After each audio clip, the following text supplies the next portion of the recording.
Assalamualaikum warahmatullahi wabarakatuh. Sahabat fillah, apa kabarmu dengan Allah? Sudah menjadi ketetapan Allah bahwa ikhlas merupakan salah satu syarat diterimanya amal ibadah seseorang. Tanpa keikhlasan, sebaik apapun amal yang dilakukan oleh seorang mukmin, tak ada nilainya di sisi Allah Subhanahu wa Ta'ala. Dalam berbagai pendapat para alim ulama, ada salah satu gambaran tentang ikhlas dengan menggunakan perumpamaan sebuah gelas yang berisi penuh air putih. Tak ada sedikit pun yang ada di dalam gelas itu selain murni air putih belaka, tanpa tercampuri apapun. Itulah yang disebut dengan ikhlas.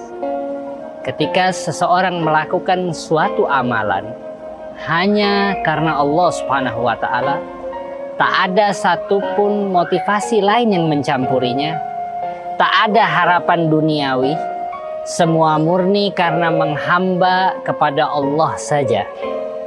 Allah Subhanahu wa Ta'ala berfirman, "Wa man aradal akhirata wa sa'a laha sa'yaha wa huwa mu'minun faulaika kana sa'yuhum mashkura."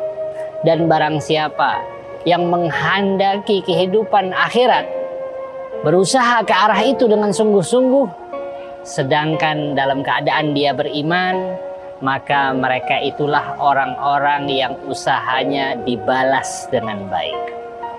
Jadi menurut Dhunnun al-Misri, ikhlas adalah sesuatu yang sangat mudah untuk diucapkan, namun sulit sekali untuk dilaksanakan. Belum tentu orang yang mengaku ikhlas itu ikhlas. Mengapa? Karena yang mengetahui apakah orang tersebut benar-benar ikhlas atau tidak hanyalah Allah semata. Bahkan malaikat dan setan pun tidak mengetahui perihal keikhlasan seseorang.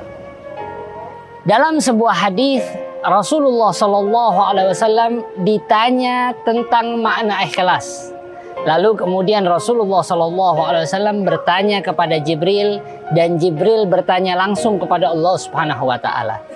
Dalam hadis qudsi, Allah Subhanahu wa Ta'ala berfirman bahwa ikhlas adalah satu di antara banyaknya rahasiaku, kata Allah Subhanahu wa Ta'ala, yang aku titipkan di hati seseorang yang aku cintai dari hamba-hambaku, yang tidak dapat dilihat malaikat untuk dicatatnya dan tidak juga terlihat oleh setan untuk dirusaknya. Namun demikian, tidak sedikit orang mengumpamakan sikap ikhlas dengan perumpamaan-perumpamaan. Ada yang mengumpamakan ikhlas dengan akar pohon. Tidak terlihat, tapi tetap bekerja dalam sunyi. Ia mengangkut makanan dari tanah sehingga sebuah pohon menjadi besar, beranting banyak, berdaun lebat, berbunga dan berbuah. Ada juga yang menamsilkan ikhlas dengan surat Al-Ikhlas, surat ke-112 dalam Al-Quran. Nama surat tersebut Al-Ikhlas, tapi di dalamnya tidak ditemukan kata Al-Ikhlas. Ada pula yang mengibaratkan ikhlas dengan gula pasir. Gula pasir memberikan rasa manis pada teh sehingga disebut teh manis, bukan teh gula. Dan tamsil-tamsil yang lainnya. Ya, hanya Allah Subhanahu wa Ta'ala yang mengetahui keikhlasan seseorang. Akan tetapi, seorang tokoh sufi besar pada abad ketiga Hijriyah, Dhunnun al-Misri, mengemukakan bahwa ikhlas memiliki tanda-tanda. Dalam sebuah makalah dalam kitab Risalah Al-Qushairiyah, Dhunnun al-Misri mengatakan ada 3 tanda keikhlasan seseorang. Yang pertama, menganggap pujian dan celaan itu sama. Seseorang yang betul-betul ikhlas akan bersikap sama ketika menerima pujian ataupun celaan.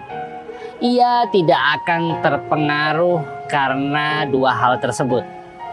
Baginya apapun yang dilakukan adalah karena dan untuk Allah.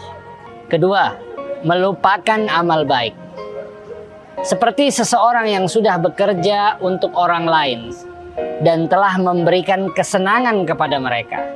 Namun seseorang tersebut telah lupa dan tak pernah ingat telah melakukannya. Itulah tanda seseorang ikhlas. Ia tidak pernah ingat tentang apa yang telah ia perbuat. Ketiga, melupakan hak amal baiknya untuk memperoleh pahala di akhirat. Orang yang ikhlas adalah orang yang hanya menginginkan pahala amal di akhirat, bukan di dunia. Ia tidak pernah mengharapkan imbalan atau balasan amal baiknya di dunia ini. Dalam hal beribadah, ikhlas menjadi sebuah kunci utama. Bahkan Syekh Ibn Athaillah As-Sakandari dalam kitabnya Al-Hikam mengibaratkan amal ibadah seperti jasad fisik tanpa nyawa, sementara ruhnya amal ibadah adalah keikhlasan. Oleh karena itu, setiap amal ibadah yang dilakukan dengan tidak ikhlas, artinya amal ibadah tersebut mati karena tidak ada ruhnya. Artinya, amal bagaikan sosok yang tegak tanpa nyawa, dan nyawanya adalah keikhlasan yang berada di dalamnya. Sahabat fillah, sebagai pribadi, kita harus menguatkan niat dan meluruskan niat dalam beribadah dan dalam beraktivitas lainnya. Dalam hal ibadah, kedua hal itu harus dikukuhkan dengan keikhlasan dalam berniat. Sebab tanpa niat yang ikhlas, amal itu pun tidak diterima oleh Allah Subhanahu wa Ta'ala.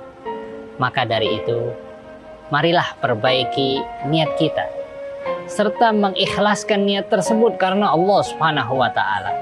Dan tidaklah kita berbuat terhadap sesuatu dari ketaatan kecuali kita meniatkannya hanya untuk mendekatkan diri kita kepada Allah Subhanahu wa Ta'ala, mencari keridhaannya dan mengharap pahala di akhirat yang telah dijanjikan oleh Allah Subhanahu wa Ta'ala terhadap ketaatan tersebut semata-mata karena pemberian dan keutamaannya.